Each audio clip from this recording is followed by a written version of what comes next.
Good evening. कैसे हैं आप सब। आज भी एक क्लास हम लोग कल बात किए थे जिसमें मिसलेनियस क्वेश्चंस में विविध क्वेश्चंस में हम लोग को कुछ और इम्पोर्टेंट क्वेश्चंस करने थे।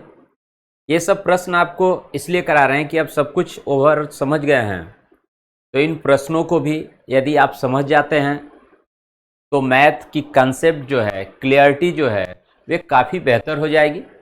प्रश्नों को समझने की, उसकी लैंग्वेज, भाषा, कैसे उसे हम लोग अटेम्प्ट करेंगे, तो इन सब बातों से आपका कॉन्फिडेंस लेवल काफ़ी बिल्डअप होगा और उससे क्या है कि मैथ की समझ आपकी विकसित हो जाएगी। वंस आप मैथ बेहतर समझने लगे उसके बाद दिक्कत नहीं है, उसके बाद तो केवल आपको अपनी प्रैक्टिस करनी होती है। थोड़ा बहुत भी अगर आप देख लेते हैं तो आपका काम हो जाता है ना। तो इसलिए हम लोग ये सब डिस्कस कर रहे हैं और आइए कुछ और इम्पोर्टेंट क्वेश्चंस आज हम लोग इसी क्रम में डिस्कस करते हैं, ठीक है। चलिए तो जरा देखिए, तो विविध प्रश्न जो है यहाँ पे लिख लेते हैं एक बार।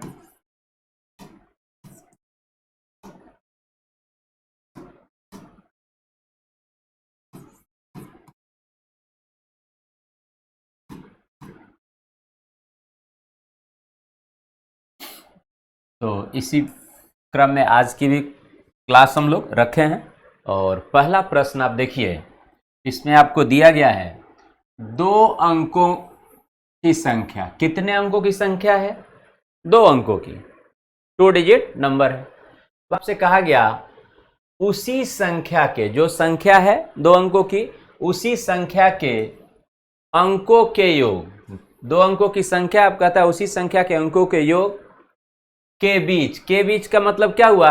2 अंकों की संख्या और उस संख्या के अंकों के बीच, मतलब उस संख्या के अंकों के योग के बीच, इन दोनों के बीच संख्या और उनके अंकों के योग के मध्य क्या रेशियो दिया हुआ है? तो दे रखा है 4:1 का अनुपात है, रेशियो दिया गया है। रेशियो से रिलेटेड ये प्रश्न हम लोग यहाँ पे इस प्रश्न को तो कर ही रहे हैं। डिटेल जो भी यहाँ पे हमें पढ़ना होगा वो सब हम लोग रेशियो चैप्टर में तो पढ़ेंगे ही पढ़ेंगे। यहाँ पे बस प्रश्नों को कैसे नंबर सिस्टम में दिया गया है वो हम लोग समझ रहे हैं, ठीक है ना। बाकी डिटेल हम लोग वहाँ पे पढ़ेंगे, अनुपात चैप्टर में पूरे अनुपात के बारे में डिटेल पढ़ेंगे। अब कहता है यदि इकाई का अंक, कहता है इकाई अंक, यूनिट प्लेस डिजिट जो है दहाई अंक से 3 अधिक है। कितना अधिक है? 3 की बात कर रहा है। इकाई अंक दहाई अंक से 3 अधिक है तो वह संख्या बताएं। हमें ये आपको पूछा जा रहा है कि उस संख्या को ज्ञात करें। देखिए तो स्टेप जरा सा, पहला स्टेप का माना कि 2 अंकों की जो संख्या है, 2 अंकों की संख्या, अंकों की संख्या, ठीक है ना। माना कि 2 अंकों की संख्या क्या है? AB है। क्लियर दिख रहा है? अब कहता है संख्या और उसके अंकों के योग के बीच इतने का अनुपात है। तो ये संख्या है, इसको डिटेल में हम लोग लिखेंगे तो क्या लिखेंगे डिटेल फॉर्म में?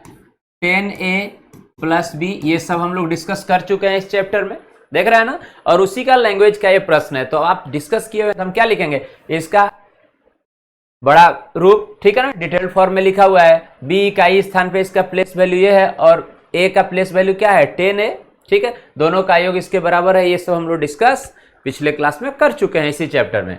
तो ये हो गई वैल्यू अपॉन, कहता है अंकों का योग, तो अंक A + B, और ये वैल्यू हमें दिया गया है कितना? 4:1। तो ये प्रश्न में हमें कहा गया है, ठीक है ना, 4:1। क्लियर हो गई बात?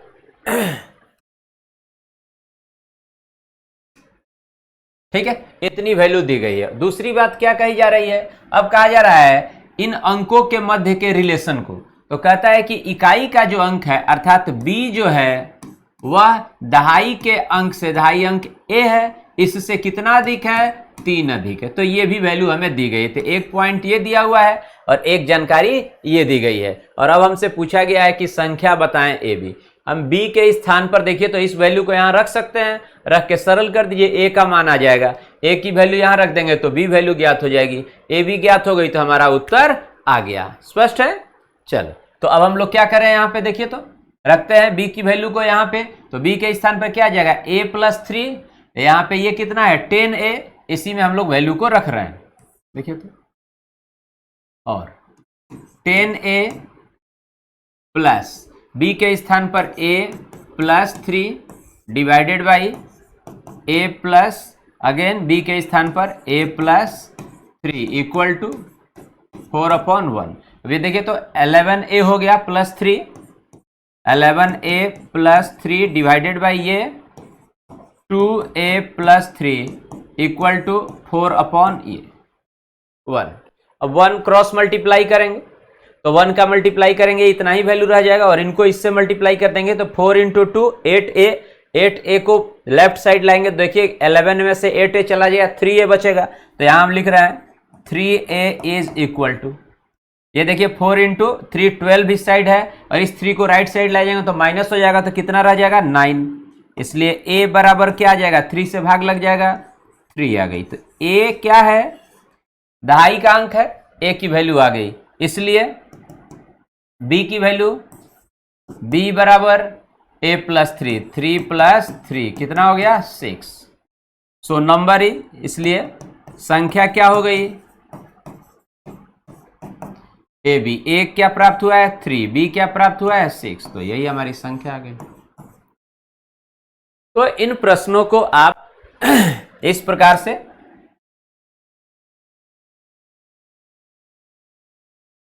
सरल कर सकते हैं, ठीक है। और देखिए कौन सा ऑप्शन अपना सही जवाब है, थर्ड ऑप्शन आपका सही आंसर, ठीक। तो हमें इन बातों को समझना है अच्छे से, अगर वंस समझ गए तो आप आसानी से इन्हें सरल कर लेंगे, हो जाएगा सबसे क्लियर है। चलो आगे बढ़ते हैं, अगला प्रश्न की तरफ देखिए। नेक्स्ट क्वेश्चन है, इसमें दिया गया है आपको कि किसी स्कूल के प्रत्येक सेक्शन में, सेक्शन होता है ना, जैसे आपका क्लास है, क्लास में कई सेक्शन है ना, जैसे मान लीजिए आप 5th क्लास में पढ़ रहे हैं तो 5th A B C D ये सेक्शन होते हैं अलग अलग। कहता है स्कूल के प्रत्येक सेक्शन में विद्यार्थियों की संख्या 24 है। कितने विद्यार्थी हैं 24, मतलब स्कूल में जितने भी सेक्शन है उसमें विद्यार्थियों की संख्या कितनी है 24।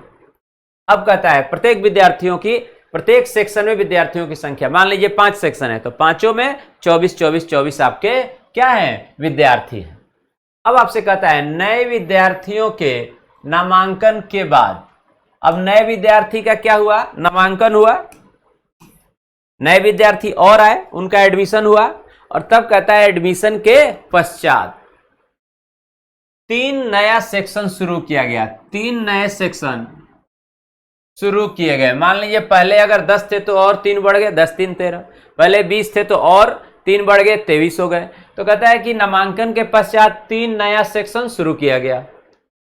अब सेक्शनों की कुल संख्या 16 है। अब देखिए तो अब कितना है प्रेजेंट 16, और कितना नया किया गया था 3, 3 नया करने के पश्चात कह रहा है अब मतलब वर्तमान में सेक्शन कुल कितने हैं 16, तो पहले कितने थे 3 माइनस कर लेंगे, ठीक, 3 वृद्धि होने के बाद 16 हुए हैं, तो इसका मतलब पहले के सेक्शंस कितने हो गए 16 - 3 13। अब हमसे क्या कहा जा रहा है और आगे, तथा प्रत्येक सेक्शन में, अब प्रत्येक सेक्शन में 21 विद्यार्थी हैं। पहले प्रत्येक सेक्शन में नया 3 सेक्शन बनाने से पहले कितने थे विद्यार्थी प्रत्येक सेक्शन में 24, और अब कितने हैं 21। ओके, अब हमसे कहा जा रहा है कितने नए विद्यार्थियों का नामांकन हुआ, तो हमसे नए विद्यार्थियों की संख्या पूछी जा रही है। क्लियर हो गई बात, ठीक है, स्पष्ट है। चलिए तो अब हमें यही करना है, देखिए तो जरा, प्रारंभ में सेक्शन की संख्या,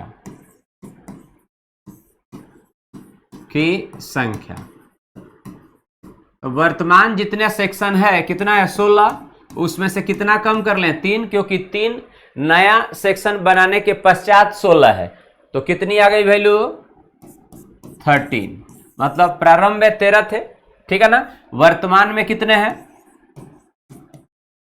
वर्तमान सेक्शन 16 है, ठीक है। प्रारंभ में प्रत्येक सेक्शन में 24 हैं और वर्तमान में कितने हैं, प्रत्येक में 21 हैं। तो हमें पूछा जा रहा है विद्यार्थी, नए विद्यार्थी कितने नामांकन लिए। तो प्रारंभिक कुल विद्यार्थियों की संख्या और नए कुल विद्यार्थियों की संख्या ज्ञात करके उनका अंतर ही हमारा उत्तर होगा। इसलिए नए विद्यार्थी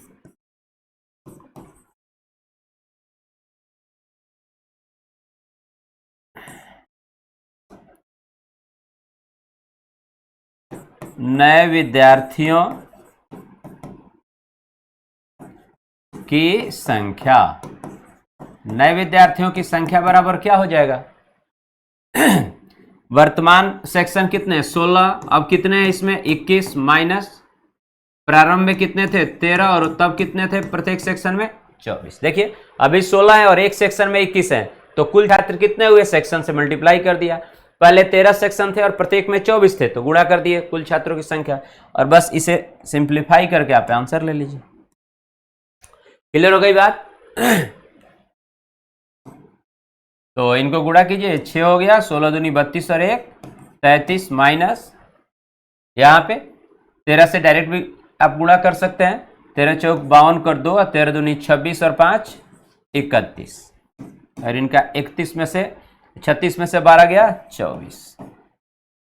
तो 24 आपके नए छात्रों का नामांकन हुआ है। तो कौन सा ऑप्शन हो जाएगा, फर्स्ट ऑप्शन आपका सही उत्तर है। फर्स्ट ऑप्शन क्या है आपका सही जवाब है। क्लियर है, देख लीजिए।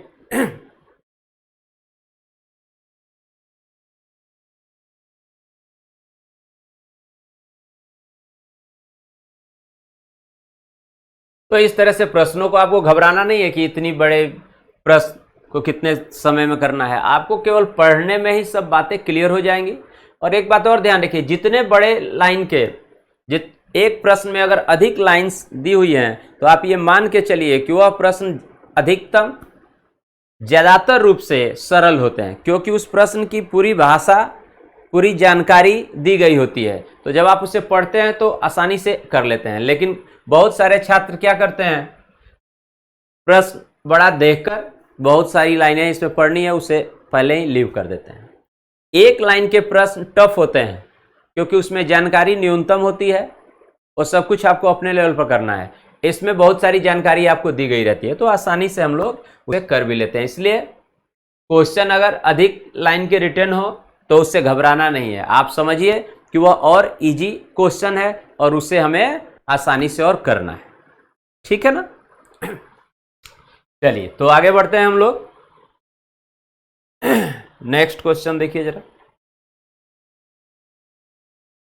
आइए अगले प्रश्न की तरफ हम लोग बढ़ते हैं। देखिए इसमें कहता है किसी समारोह में, ठीक है ना, कोई फंक्शन समारोह जो भी है, कहता है प्रत्येक अतिथि, जो भी व्यक्ति समारोह में शामिल होने अतिथि बोल रहे हैं, अन्य सभी अतिथियों से एक बार हाथ मिलाता है। कितनी बार हाथ मिलाता है, एक बार। प्रत्येक अतिथि अन्य सभी अतिथियों से, मान लीजिए कि आप किसी फंक्शन में गए, उसमें 50 आदमी शामिल हुए, 50 आदमी को क्या बोलेंगे, अतिथि। और अब एक अतिथि, जैसा प्रश्न में कहा गया है, प्रत्येक अतिथि मतलब एक अतिथि, अर्थात एक व्यक्ति क्या कहता है, अन्य सभी अतिथियों से, मैंने अन्य सभी व्यक्तियों से, तो आप एक हो गए 50 में, अब शेष कितना रहा 49, अर्थात एक व्यक्ति कितनों से हाथ मिला रहा है, 49 से। तो यदि हम कहें कि कुल अतिथियों की संख्या n है, तो प्रत्येक व्यक्ति कितनों से हाथ मिलाएगा, n-1, जैसे 50 - 1 49 हुआ, वैसे ही तो हम लोग उस तरह से इन प्रश्नों को करते हैं। अब आपसे कहता है यदि कुल 66 बार हाथ मिलाए गए हो, कितनी बार हाथ मिलाया गया समारोह में, तो प्रश्न में दिया हुआ है आपको 66 टाइम, 66 बार। तो अब आपसे पूछा गया समारोह में कितने अतिथि थे, मतलब कुल व्यक्तियों की संख्या हमसे पूछी जा रही है। बड़े आसानी से आप कर सकते हैं। मान लीजिए कि कुल अतिथियों की संख्या कितनी है, n है। n क्या है, कुल अतिथि। n आपका हो गया यहां पे कुल अतिथि, मान लिया n है। ठीक। अब उसमें से एक अतिथि कितनों से हाथ मिला रहा है भाई? शेष से। ठीक, एक अतिथि कितने से हाथ मिला रहा है? शेष से। ठीक है, तो शेष कितना हो गया? n-1 शेष होगा। ठीक, एक अतिथि कितनों से हाथ मिलाएगा? 50 में एक भी कितनों से? 49 से। तो सभी तो 49 बार मिलाए। दूसरा अतिथि भी कितनों से मिलाएगा? 49 से। तीसरा भी 49 से। तो कुल कितनी बार हाथ मिलाया जाएगा, है ना? तो हम यहां लिख रहे हैं प्रत्येक अतिथि, ये कुल अतिथि की बात थी। अब कह रहे हैं प्रत्येक अतिथि द्वारा मिलाई गई जितनी बार हाथ, प्रत्येक अतिथि कितनी बार हाथ मिलाएंगे? द्वारा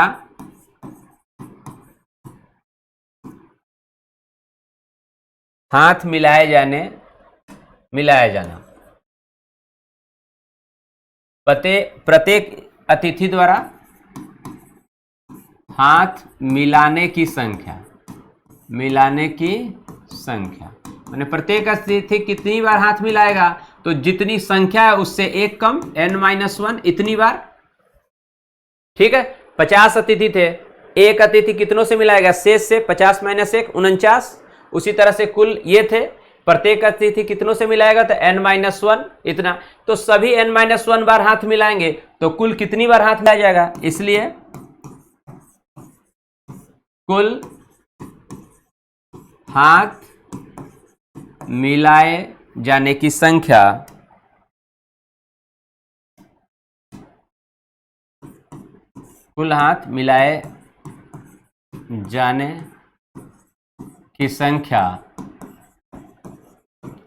बराबर क्या हो जाएगा? तो देखिए, तो इतनी बार प्रत्येक व्यक्ति हाथ मिला रहा है, कुल व्यक्तियों की संख्या कितनी है? n। तो इसको मल्टीप्लाई कर देते हैं, n × n-1। और इसे भी एक बात और यहीं पे आप समझ लीजिए, इन बातों को भी ध्यान देना है। n × n-1 का मतलब क्या हुआ? एक संख्या ये है, दूसरी संख्या ये है, और इसका अर्थ हुआ कि इस संख्या और इस संख्या के मध्य कितने का अंतर है? 1 का। अगर ये 10 होगी तो 10 - 1 ये 9 होगी। दो लगातार संख्याएं होंगी। अगर ये 15 है तो ये 14 है, ये 14 है तो ये 13 है, ये 20 है तो ये 19 है। ठीक है, यही इसका मतलब होता है कि दो लगातार क्रमागत संख्याओं का गुणा के रूप में। तो कुल हाथ मिलाने की संख्या यह है, और दी गई है कुल हाथ मिलाने की संख्या कितना? 66। तो हम लिख सकते हैं 66 is equal to n × n-1। Okay, अब एक चीज यहां पे ध्यान देना है, क्या? ये देखिए तो जरा ध्यान से, ये जो हम लोग लिख रहे हैं कुल हाथ मिलाने की संख्या, यहां पे इतना डिवाइडेड बाई हमें लिखना है क्या? 2 लिखना है। क्या लिखना है? 2। कैसे 2? ये समझते हैं। देखिए तो एक व्यक्ति देखिए तो यहां ध्यान से ये है, एक व्यक्ति ये है, तो ये अपना हाथ, ठीक है ना, ये अपना हाथ मिला रहा है और इससे, और ये अपना हाथ मिला रहा है। तो दो व्यक्तियों के मध्य हाथ मिलाने की घटना कितनी हुई? एक हुई, एक बार हुई। एक बार हाथ मिलाने की घटना हुई केवल। व्यक्ति कितने हैं? 2, एक ये और एक ये, एक। तो दो व्यक्तियों के मध्य एक घटना हो रही हाथ मिलाने की, लेकिन काउंटिंग दोनों के लिए हो रहा है, इस व्यक्ति के लिए भी और इस व्यक्ति के लिए भी। तो मिलाने की संख्या क्या है? व्यक्ति की संख्या से आधी। तो यहां पे हम क्या करेंगे? इसको आधा कर देंगे। इसको क्या करेंगे? आधा कर देंगे। कितनी बार हाथ मिलाया जाएगा? गुणा कर दिया हमने। देख रहे हैं, एक व्यक्ति इतनी बार हाथ मिलाता है और व्यक्ति कुल कितने हैं? इतने। तो इनको गुणा कर दिया, और अब जितने भी व्यक्ति हैं, यहां पे 2 व्यक्ति, तो कितनी बार हाथ मिलाया गया? एक बार, उसका आधा। तो इतने व्यक्ति, तो कितनी बार हाथ मिलाया जाएगा? इसका हाफ कर देंगे, इसलिए 2 से डिवाइड कर देंगे, तो इतना अपॉन 2। अब देखिए, इसको क्रॉस मल्टीप्लाई करेंगे तो क्या लिखेंगे हम लोग? 66 × 2 इक्वल टू, अब देखिए n × n-1। तो क्या संख्या लें, यही हमें देखना है। तो ये वैल्यू हमारी, इसको डायरेक्ट मैं लिख ही देता हूं मल्टीप्लाई करके। ये वैल्यू कितनी हो जाएगी? 132। 66 × 2 इक्वल टू n × n-1। तो अब दो ऐसी क्रमागत संख्याएं जिनका गुणनफल ये हो, तो इसको ही फैक्टराइज कर लीजिए। दो क्रमागत संख्याओं में क्या क्या कर सकते हैं? देखिए तो 11 × 12। अब इसमें एक 12 होगी संख्या, एक 11। 12 कौन सी होगी? n होगी। तो ये आपका n की वैल्यू आ गई, ये n-1 वैल्यू आ गई। तो हमसे क्या पूछा गया था?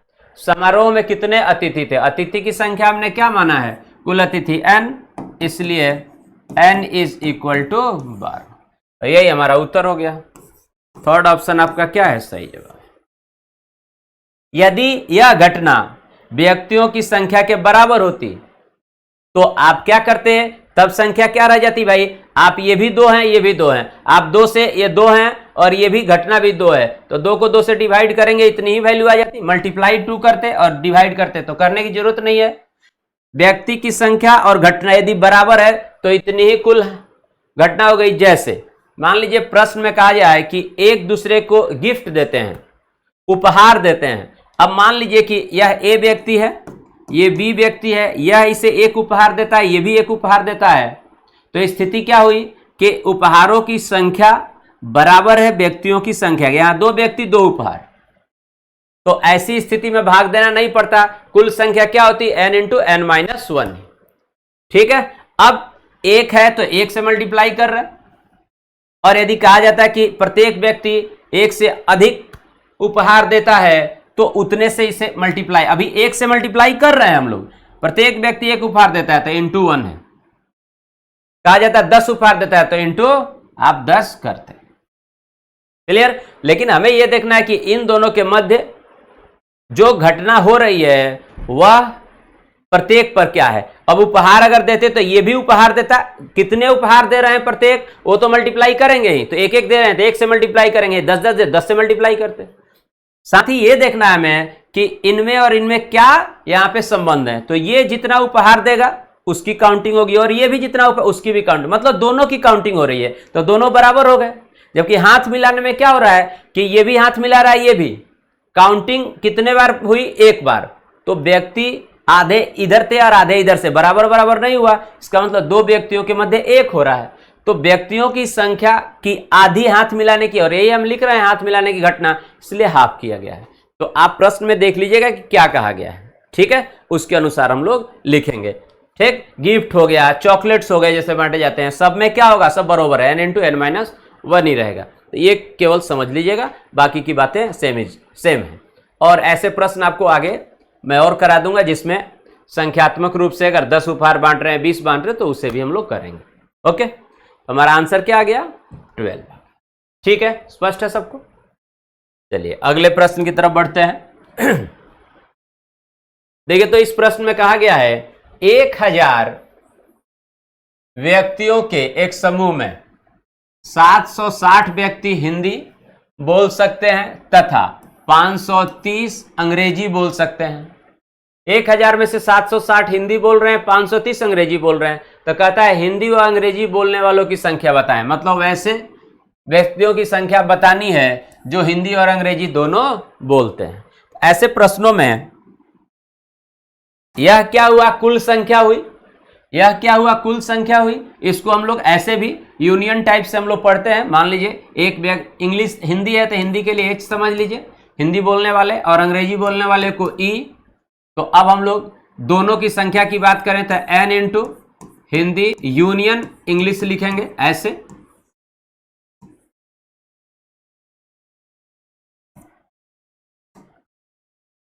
हिंदी यूनियन इंग्लिश, मतलब हिंदी और इंग्लिश दोनों बोलने वाले। यूनियन का मतलब होता है जो सभी में शामिल हो जाए, सब उसमें शामिल हो जाएंगे। यूनियन का मतलब क्या होता है, समूह जिसमें सभी शामिल हैं। ठीक है, इस यूनियन को इस चिन्ह से दिखाते हैं, ऊपर तरफ यू लिख देते हैं, इसको यूनियन बोलेंगे। ठीक है, तो ये वैल्यू किसके बराबर होगी, तो इन दोनों के। जैसे इस तरह से अगर हम डायग्राम एक बना दें, ये यदि हिंदी वाले हैं और ये इंग्लिश वाले, तो ये वाला जो सेक्शन है यह क्या हो गया, हिंदी और इंग्लिश दोनों, जो दोनों में शामिल है। देखिए इतना भाग इसमें भी शामिल है और इतना इसमें भी शामिल है, तो घट जाएगा ना, तो उसको हम लोग इंटरसेक्शन से दिखाते हैं, जो दोनों में शामिल हो। तो हिंदी इंटरसेक्शन इंग्लिश लिख लीजिए। अब यदि इसकी संख्या मान लीजिए 50 है और इसकी भी 50 है, तो 50 50 100 हुए। ये वाली जो संख्या अगर ये भी दी रहे तो आप क्या करेंगे कि यह संख्या अतिरिक्त है ना, एक बार अधिक जुड़ी हुई है इसमें भी और इसमें भी, एक ही बार तो काउंट होगी, या तो इसमें इसकी संख्या काउंट कर लीजिए या इसमें। लेकिन अभी क्या है कि दोनों में शामिल है, इसमें भी और इसमें भी, तो इसको एक बार माइनस करते हैं। तो हम लोग क्या लिखते हैं, नंबर ऑफ H, मतलब हिंदी बोलने वाले व्यक्तियों की संख्या प्लस इंग्लिश बोलने वाले व्यक्तियों की संख्या, और माइनस का दोनों बोलने वाले। दोनों बोलने वाले का क्यों माइनस कर रहे हैं, एक बार माइनस कर रहे हैं, 2 बार नहीं, एक बार कर रहे हैं, क्योंकि एक बार अतिरिक्त काउंटिंग हुई है। देखिए यह भाग इसमें भी काउंट हो रहा है और यह इसमें भी, तो इस भाग को एक बार ही तो ऐड करेंगे, एक बार ही तो काउंट करेंगे, इसलिए जो अतिरिक्त एक बार है उसको माइनस कर रहे हैं। तो माइनस का हिंदी, इसको यूनियन के ठीक उल्टा इस तरह से दिखाते हैं, इसको इंटरसेक्शन बोलते हैं और ऐसे लिखते हैं, ठीक है ना, जैसे यहां लिखा हुआ है, मतलब ये दोनों में शामिल है। तो वैल्यू रख देना है, ये वैल्यू हमें दिया हुआ है 1000 कुल है, हिंदी वाले कितने हैं 760, इंग्लिश वाले 530, अब माइनस हिंदी और इंग्लिश वाले दोनों, यही पूछा गया है हमसे। तो देखिए इसको इस तरफ लाएंगे और इसको उस तरफ ले जाते हैं, माइनस हो जाएगा, तो ये कितना हो गया वैल्यू आपका 7 5 12 90 माइनस 1000, और इधर आ गया हिंदी और इंग्लिश बोलने वालों की संख्या कितनी हो गई 290। तो ये हमारा उत्तर हो गया। तो 1000 से जितना अतिरिक्त होंगे वही कॉमन होंगे, तो हम डायरेक्ट भी कर सकते थे। 500 से अधिक ये कितना है 30, और यहाँ 500 से अधिक ये कितना है 260, 260 और 30 290, हमारा आंसर हो गया पहला। तो आप समझे रहेंगे तो ऐसे प्रश्नों में आपको पेन नहीं चलाना पड़ेगा, स्वतः प्रश्न आप कर लेंगे, ठीक है। चलिए अगले प्रश्न की तरफ बढ़ते हैं। देखें इस प्रश्न को आप देखिए, चुनाव से संबंधित प्रश्न है। ऐसे प्रश्नों को डिटेल में पूरे कंसेप्ट के साथ हम लोग आगे पढ़ेंगे परसेंटेज चैप्टर में। तो यहाँ पे उससे रिलेटेड प्रश्न है, तो एक प्रश्न हम लोग कर लेते हैं। जैसे कहता है ए और बी किसी चुनाव में उम्मीदवार हैं। एक चुनाव में कितने उम्मीदवार हो गए, ए और बी 2 उम्मीदवार हो गए। अब ए के पक्ष में, ए के लिए कहा जा रहा है कि इसको पक्ष में मतलब ए को मतदान की 3/5 यहां दिया हुआ है, 3/5 मतदाता ए के पक्ष में मतदान किए। टोटल मतदाता जितने हैं उसमें 3/5 मतदाता ए के पक्ष में किए, तो शेष किसको किए हैं, वो बी के पक्ष में। अच्छा किए, जो कि बी से 200 अधिक मतों से विजयी हुआ, जो कि बी से 200 अधिक मतों से विजयी हुआ। इसका मतलब क्या हुआ, ए को जितना मत मिला वह मत बी को मिले हुए मतों से कितना अधिक है 200। जितने मत से कोई उम्मीदवार विजयी होता है, इसका अर्थ यह हुआ कि उसे उतने अधिक मत अपने दूसरे उम्मीदवार से प्राप्त हुआ, ठीक है ना, अगर 2 ही की बात है तो अब हमसे कहा जा रहा है जबकि 1/3 मतदाता मतदान नहीं किए। इसका मतलब जितने भी मतदाता थे उसका 1/3 मतदान किए ही नहीं, ठीक, अर्थात उन्होंने मत अपना नहीं किया, ठीक है, मतदान नहीं किए, मत डालने नहीं गए, तो नहीं गए तो उसकी काउंटिंग तो होगी नहीं। हम लोग किसकी काउंटिंग करेंगे, जो मत हुआ है, वो भी कैसा मत, वैध मत, ठीक है ना। तो 1/3 मतदान नहीं किए, तो मतदान किए कितने मतदाता, शेष, तो 3 भाग में से 1 बार मतदान किए हैं, तो कितना भाग रह गया, 2 भाग, मतलब 2/3। तो हमसे क्या पूछा जा रहा है, मतदाताओं की कुल संख्या पूछी जा रहा है, पूरी संख्या पूछी जा रही है कि बताओ कितने मतदाता थे। चलिए देखिए, तो मान लीजिए कुल मतदाता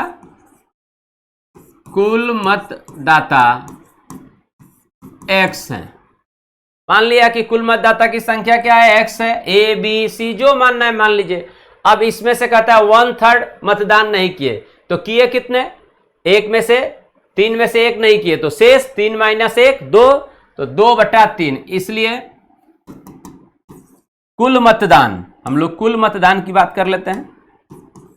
कुल मतदान हुआ कितना, तो 1/3 नहीं किए, तो कितने किए 2/3, तो x का 2/3। क्लियर हो गई बात, अर्थात 2x/3 इतना मतदान हुआ। और अब कहता है a को कितना प्राप्त हो रहा है 3/3, इसलिए a को प्राप्त मत, a को कितना प्राप्त हुआ मत भाई,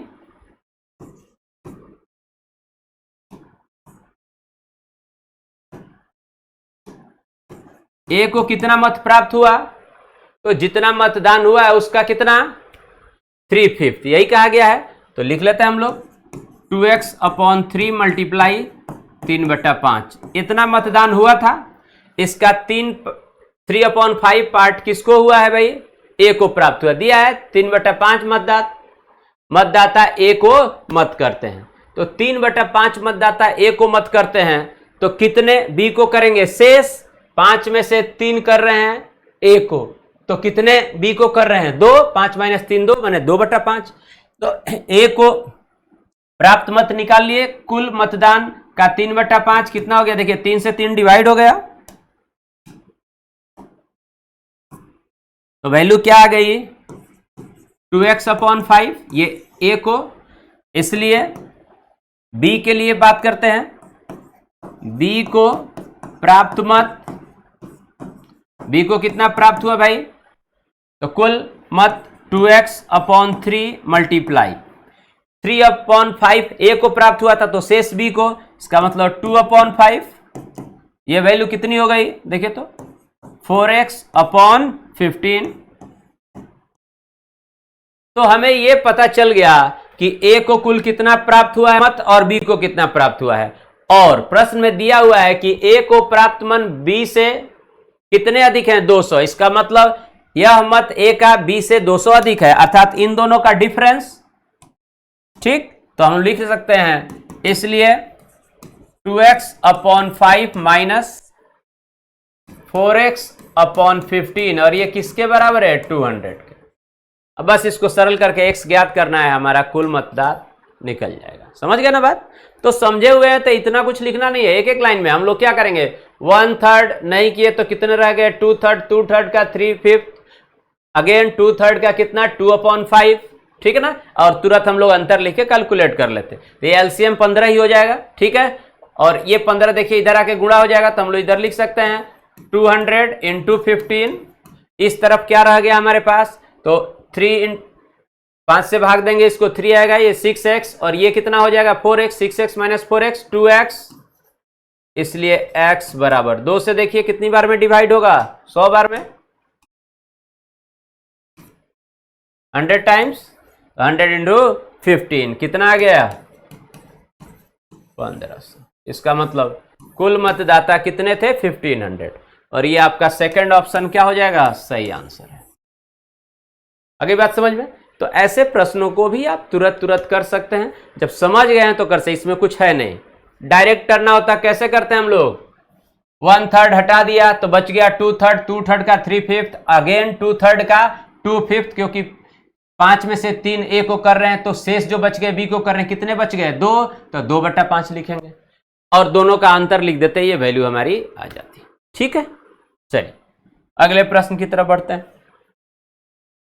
देखिए ये बहुत इंपॉर्टेंट क्वेश्चन है, और ये कई बार आपको कंपटीशन में, वैसे तो जितने भी क्वेश्चन अभी आपके हो रहे हैं ये सभी पूछे गए प्रश्न है, जो लगातार अलग अलग एग्जाम्स में कंपटीशन में पूछे गए।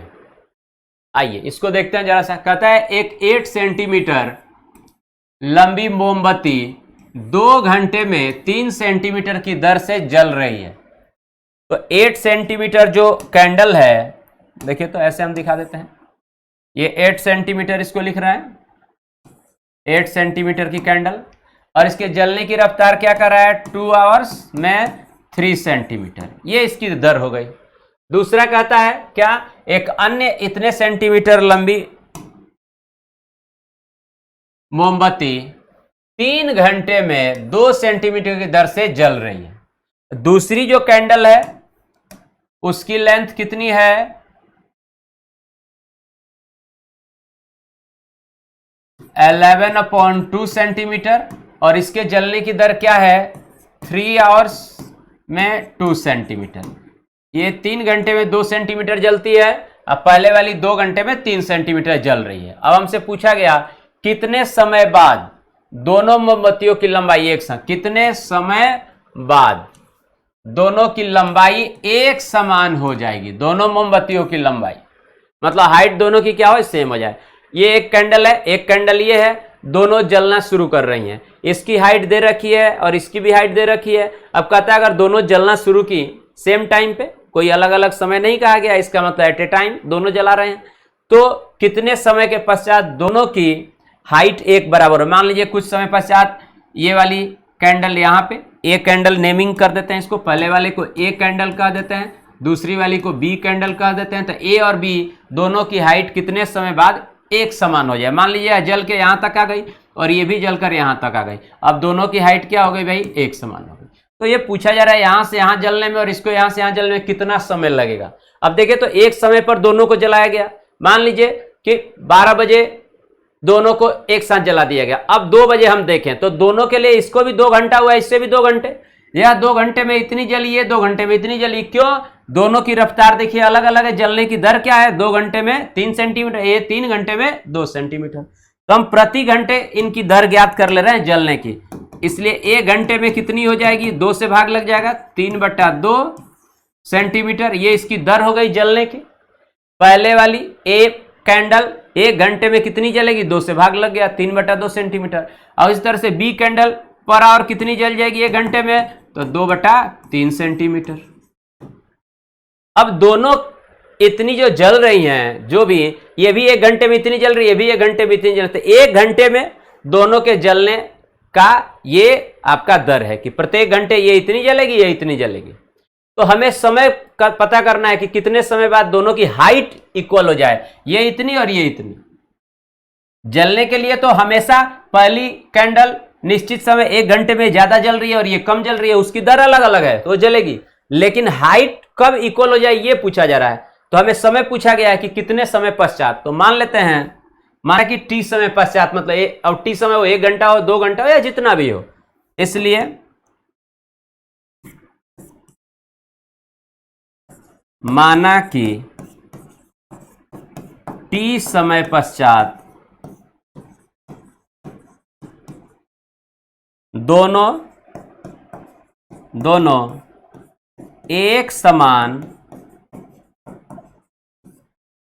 एक समान लंबाई, दोनों की एक समान लंबाई हो जाएगी।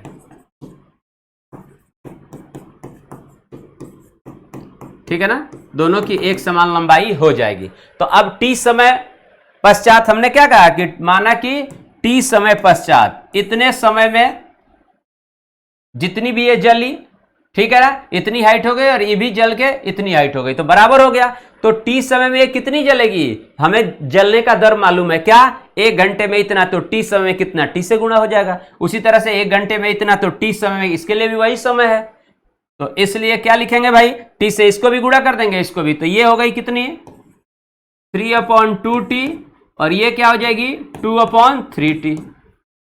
तो टी समय में ये इतनी जली है, इतनी जली है, क्लियर हो गई बात, ठीक। या इतनी जल गई, इतनी जल गई, और यही दोनों की वजह से क्या हुआ, दोनों की हाइट क्या हो गई, सेम हो गई। तो अब टी समय में एक कैंडल इतनी जली, उसी टी समय बी कैंडल इतनी जली, तो शेष हाइट इसकी जो बराबर है वह कितनी है, तो इसको इसमें से घटा लेंगे, जली हुई पहले वाले में से, ए वाले में से, और ये जो है बी वाले में से घटाएंगे कैंडल की। तो 8 माइनस ये बराबर हो जाएगा किसके, यही ना शेष रहा, ये जलने का है कि इतनी जल गई कैंडल ए इतनी, और कैंडल बी कितनी जली, इतनी। तो ये वाला दोनों पार्ट इक्वल हो गया, तभी तो एक समान लंबाई होगी। तो हम क्या करेंगे, इस पूरे में से इसको घटा लें जो जल गई, तो इस वाले को इसमें से घटाएंगे तो शेष ये रह गया, और इस वाले में इसमें से इसे घटा लेंगे जो जल गई, तो ये दोनों वैल्यू क्या हो गई, इक्वल हो गई। तो बस हमें वही एक लाइन लिख देना है यहाँ पे, क्या लिखेंगे यहाँ पे, 8 माइनस ये is equal to 8 minus 3t/2 is equal to क्या, तो 11/2 माइनस कितना है 2t/3। समझ गए, ये हो गया पहली कैंडल, ये हो गई दूसरी कैंडल।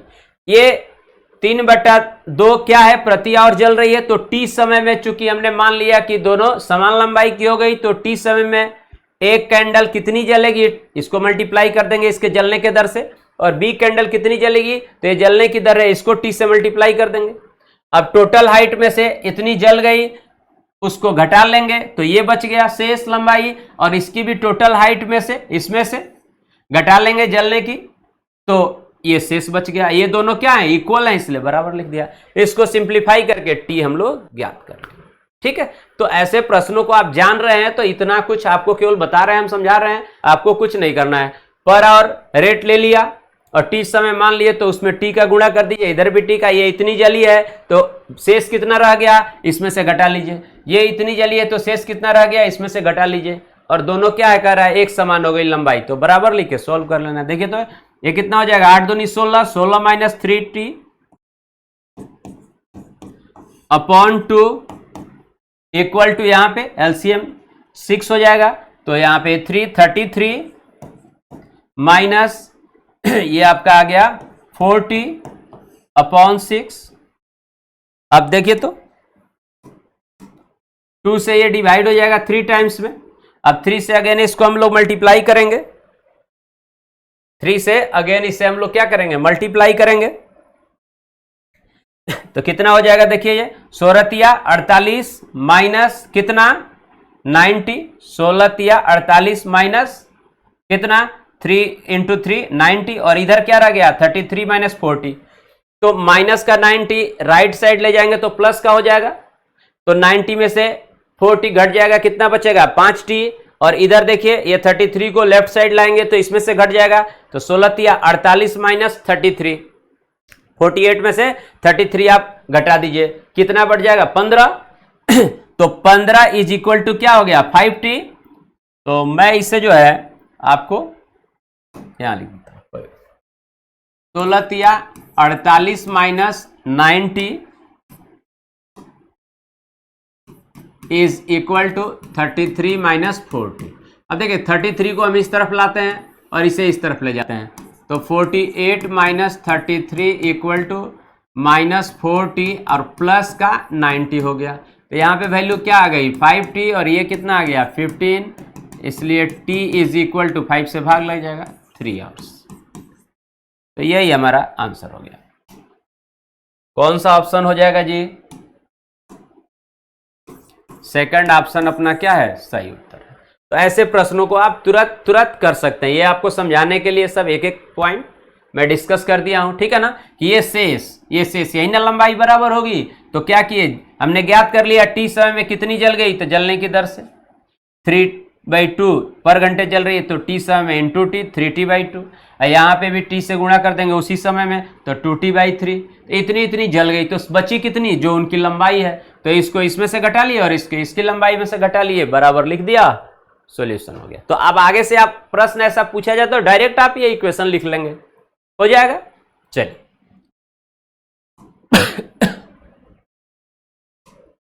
आइए अगले प्रश्न की तरफ बढ़ते हैं हम लोग।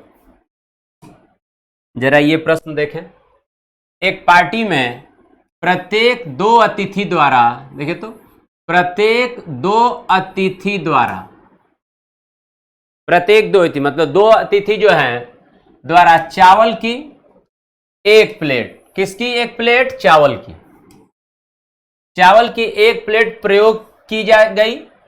अब कहता है प्रत्येक 3 अतिथि द्वारा दाल की एक प्लेट प्रयोग की गई, तथा प्रत्येक 4 अतिथि द्वारा गोश्त की एक प्लेट प्रयोग की गई, ठीक है। तो 3 तरह के प्लेटें हैं, एक चावल की, एक दाल की और एक गोश्त की, ठीक है। और कहता है कि चावल की एक प्लेट 2 अतिथि प्रयोग करते हैं, उसी तरह से 3 अतिथि दाल की और 4 अतिथि गोश्त की प्लेट एक एक प्लेट प्रयोग कर रहे हैं। अब आपसे पूछा गया यदि दे रखा है कुल प्लेट कितने हैं 65, कुल प्लेट की संख्या आपको दी हुई है 65 प्लेट्स हैं टोटल, तो हमसे पूछा गया अतिथियों की संख्या बताएं, कुल कितने अतिथि हैं ये हमसे पूछा गया है। तो एक बात तो आपको समझ में आ गई, देखिए तो 2 अतिथि कितने प्लेट यूज कर रहे हैं, एक वो कैसा प्लेट है चावल की, ठीक है। तो अब 2 अतिथि एक प्लेट यूज कर रहे हैं चावल की, मान लीजिए 10 अतिथि हो तो कितने प्लेट यूज करेंगे चावल की, तो 10/2, देखिए तो 2 अतिथि एक प्लेट यूज कर रहे हैं, तो 10 अतिथि 1 × 10/2, ठीक, 5 प्लेट चावल की यूज करेंगे, ठीक। इसी तरह से अतिथियों की कुल संख्या मान लीजिए 100 होती तो कितने अतिथि चावल के कितने प्लेट यूज करते हैं, तो 2 कर रहे हैं, एक के तो 100 है तो कितने करते भाई 50 करते, आधा हो जाता, 2 से भाग लग जाता। इसका क्या अर्थ हुआ कि अतिथियों की संख्या को यहां पे प्रत्येक अतिथि की संख्या से प्रत्येक 2 अतिथि, शब्द है प्रत्येक, ठीक है ना, प्रत्येक 2 अतिथि एक प्लेट यूज कर रहे हैं चावल की। तो हम क्या करेंगे, कैसे ज्ञात करेंगे चावल की कुल कितने प्लेट है, चूंकि प्लेटों की संख्या दे गई है तो चावल की कुल कितने प्लेटें यूज हुई है ये ज्ञात कर लेते हैं हम लोग। देखिए तो मान लेते हैं हम, ठीक है, माना कि कुल अतिथि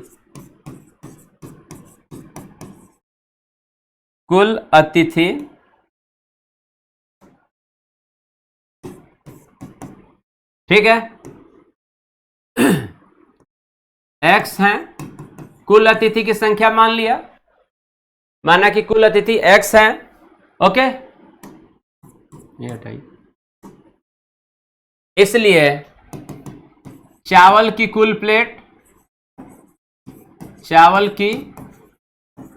प्लेट कितनी यूज होगी जी, तो 2 अतिथि करते हैं एक, तो x अतिथि क्या करेंगे, वही जो आपको बताया 100 हो तो 100/2, तो उसी तरह से x/2 चावल की कुल प्लेट हो गई। तो इसी प्रकार से दाल की कितनी हो जाएगी जी, दाल के कुल प्लेट x अपॉन क्या, प्रत्येक अतिथि जितने यूज करते हैं कितने हैं 3 से भाग दीजिए। और इसी प्रकार से गोश्त की कुल प्लेटें कुल अतिथि बटा कितने हैं 4। तो ये हमें ज्ञात हो गया चावल की प्लेटों की संख्या, दाल की और गोश्त की, ठीक है। हमें दिया हुआ है कि प्रत्येक 2 अतिथि चावल की 1 प्लेट करते हैं, तो इतने अतिथि होंगे तो कितने प्लेट करेंगे, तो कुल अतिथि को क्या करेंगे, प्रत्येक अतिथि से भाग दे देंगे तो हमें पर चावल की प्लेटें ज्ञात हो जाएंगे। उसी तरह से यहाँ कुल अतिथि को 3 अतिथि से भाग दिए तो दाल की ज्ञात हो गई और ये गोश्त की। तो ये प्लेटों की संख्या हो गई चावल दाल गोश्त, और इनकी कुल संख्या कितनी है 65। तो कैलकुलेट कर लीजिए x/2 plus x/3 plus x/4 किसके बराबर है 65 के। बस ऐसे हमें सॉल्व करना है। तो इनका एलसीएम क्या हो जाएगा 12, 2 से भाग देंगे तो ये 6 हो जाएगा, 3 से देंगे ये 4 हो जाएगा, 6 4 10, 3 13। तो इसलिए 13x/12 इक्वल टू 65। अब देखिए तो 13 से भाग लग जाएगा ना 65 में, 13 से डिवाइड हो जाएगा कितनी बार में 5 बार में, इसलिए x बराबर 12 × 5 60, अर्थात अतिथियों की कुल संख्या कितनी थी 60 थी, और आपका थर्ड ऑप्शन सही जवाब। क्लियर। एक के लिए डिटेल लिख दिए हैं, प्रत्येक 2 अतिथि 1 चावल की प्लेट, कुल अतिथि x हैं, तो x अतिथि कितनी चावल की प्लेट, तो 1 × x/2 मतलब x/2। फिर प्रत्येक 3 अतिथि दाल की 1 प्लेट, तो भाई x अतिथि कितने दाल की प्लेट यूज करेंगे x/3। तो हमने अलग अलग सबको लिख दिया, ठीक। और इन्हीं प्लेटों की संख्या ये क्या हो गई, चावल की कुल प्लेट, दाल की कुल प्लेट, गोश्त की कुल प्लेट, और इन सब का योगफल दिया गया था 65। तो इसको कैलकुलेट करके हम लोग अतिथि की संख्या ज्ञात कर लें। ओके, चलिए अगला देखिए प्रश्न।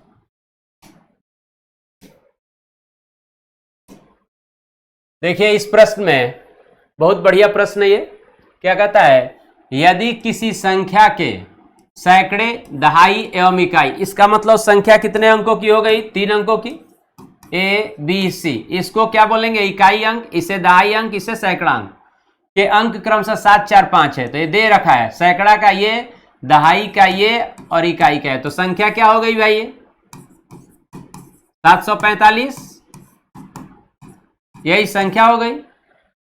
ओके, बाद में अंक 1 बढ़ा दिया गया। अब बाद में अंक बढ़ाया जाए, 1 अंक बढ़ाया जाता है बाद में का मतलब क्या, देखिए सैकड़ा, दहाई, इकाई, और बाद में बढ़ा इसका मतलब आगे, इसके आगे, बाद में मतलब अंत में, बाद में अंक 1 बढ़ाया जाए, यही लिखा गया है, बढ़ा दिया गया, बढ़ाया गया। तो इसका मतलब क्या, अब संख्या पहले क्या थी 745, 1 बढ़ा दिया गया तो 1 कर देंगे, बाद में मतलब अंत में। तो अब बोल रहा है पुरानी और नई संख्याओं में अंतर, तो ये नई संख्या हो गई, नई संख्या, और पुरानी मतलब जो पहले थी, इनका अंतर पूछा गया तो घटा दीजिए, 7451 माइनस 745, इसको लिख दीजिए अंतर, यही जवाब है हमारा। तो 11 में से 5 गया 6 और 4 में से 4 गया 0, 14 में से 7 गया 7 और ये 6, यही आंसर आ गया 6706। तो ये प्रश्न लैंग्वेज वाले हैं, इनमें आपको बाद में का मतलब अब आप सोचने लगे कि 1 बढ़ा दिए तो 745 प्लस 1 746, जोड़ने को नहीं कह रहा है, प्रश्न में यही है। ये प्रश्न अगर कोई कहता है बाद में अंक 1 बढ़ा दिया गया तो बढ़ाने के का मीनिंग आप समझ लीजिए कि इसको इंक्रीज करते हो 746 कर देंगे तो अंतर 1 हो जाएगा, ऐसा नहीं है। बाद में अंक 1 बढ़ाया गया, ठीक है, बाद में 1 जोड़ दिया गया नहीं, 1 बढ़ाया गया, तो इसके बाद 1 अंक बढ़ा दें। लिखा हुआ अंक 1, अंक 2, अंक 3, जो कहा जाएगा उसे लिख देंगे। तो ऐसे प्रश्नों करेंगे। इस प्रश्न में वही मीनिंग है कि बहुत सारे छात्र क्या करेंगे, 1 जोड़ लेंगे और जोड़ के फिर अंतर करेंगे तो वही रह जाएगा, ऑप्शन में कुछ दिखेगा ही नहीं।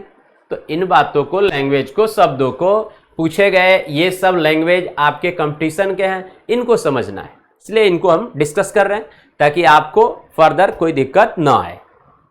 ठीक है, चलिए अगले प्रश्न की तरफ बढ़ते हैं। अब यहां देखिए, इस प्रश्न में कहता है कि गुणनफल इन सब का, ऐसे मल्टीप्लाई में है, देख रहे हैं, का कुल ऋण गुणनखंड है। ऋण गुणनखंड किसको बोलते हैं? जो एक शब्द हम लोग अभी पढ़े थे ना, कल या परसों प्रीवियस क्लास में हम लोग पढ़े थे, अभाज्य गुणनखंड। अभाज्य गुणनखंड पढ़े थे। तो अभाज्य को ही, ऋण का मतलब क्या होता है? अभाज्य, है ना। अभाज्य को ही ऋण भी शब्द यूज किया जाता है। तो अभाज्य गुणनखंड का है या ऋण गुणनखंड का है, एक ही बात है। तो हमसे कहता है कि इसके गुणनफल का कुल ऋण गुणनखंड, अभाज्य गुणनखंड बताना है कितने हैं। तो हम लोग क्या करेंगे, दी गई प्रत्येक संख्या, इसमें क्या, ये आधार है, ये घात है, तो आधार का प्रत्येक संख्या मतलब आधार को हम क्या करेंगे, अभाज्य संख्याओं के गुणा के रूप में लिख लेंगे। तो बताइए 8 को क्या लिखेंगे हम लोग, 2 × 2 × 2 मतलब 2 की पावर 3। अब ये देखिए अभाज्य संख्या हो गई 2 और इसकी भी पावर क्या है 20, तो लिख देंगे। 15 को क्या लिखेंगे, 3 × 5 और इसकी पावर क्या है 24। हमें आधार की जो संख्या है उसको अभाज्य संख्या के गुणा के रूप में लिख लेना है, तभी तो होगा अभाज्य गुणनखंड। और 7 तो अभाज्य है ही, इसके पावर 15। अब देखिए तो पावर का पावर आपस में क्या होता है, गुणा हो जाता है, ये आपस में पावर्स मल्टीप्लाई होते हैं। ठीक है, तो यहां पे क्या हो जाएगा भाई, ऐसे लिखेंगे 2 की पावर 3 × 20 60 मल्टीप्लाई। देखिए a × b की पावर ये है, मतलब यह पावर इसके लिए भी है और इसके लिए भी है, दोनों के लिए है। तो ये 3 की भी पावर हो गई 24 और ये 5 की भी पावर हो गई 24। तो हम लोग इन दोनों को अलग अलग पावर लगा के इसके लिए भी गुणा में लिख सकते हैं ऐसे। और यहाँ पे 7 की पावर 15 है। अब सभी आधार देखिए अभाज्य है, तो जो भी उनकी पावर से उनका योगफल क्या होगा, अभाज्य गुणनखंडों की संख्या। तो जोड़ दीजिए सबको, अभाज्य गुणनखंड।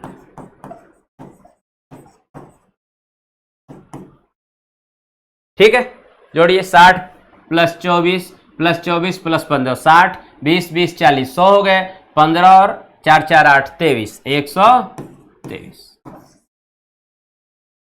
तो ये हमारा उत्तर हो जाएगा। कौन सा ऑप्शन सही है, सी ऑप्शन आपका सही जवाब है।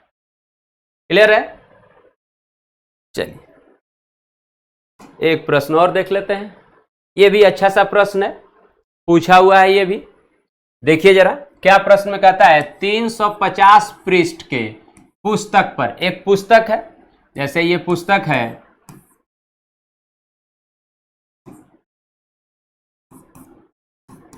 और इस पुस्तक में कुल पृष्ठ की संख्या कितनी है, तो दे रखा है आपको कुल पृष्ठ कितने हैं भाई, 350।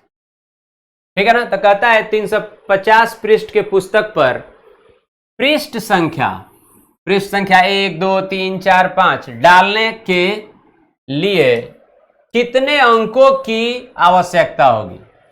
तो 350 पृष्ठ है, इसका मतलब क्या है, संख्या 1 से लेकर 350 तक हमें लिखनी पड़ेगी, और प्रत्येक संख्या में जितने अंक होंगे उन अंकों का योग हमसे पूछा गया है कि बताइए पृष्ठ संख्या डालने के लिए कितने अंकों की आवश्यकता होगी। कुल अंकों को जोड़ना है। कैसे करेंगे भाई, तो एक अंक की संख्या क्या हो जाएगी 1 से 9 तक, तो मतलब एक अंक एक अंक के कुल अंक कितने जरूरत पड़ेंगे? 1 से 9 तो 9 हो गए। 2 अंक की बात करते हैं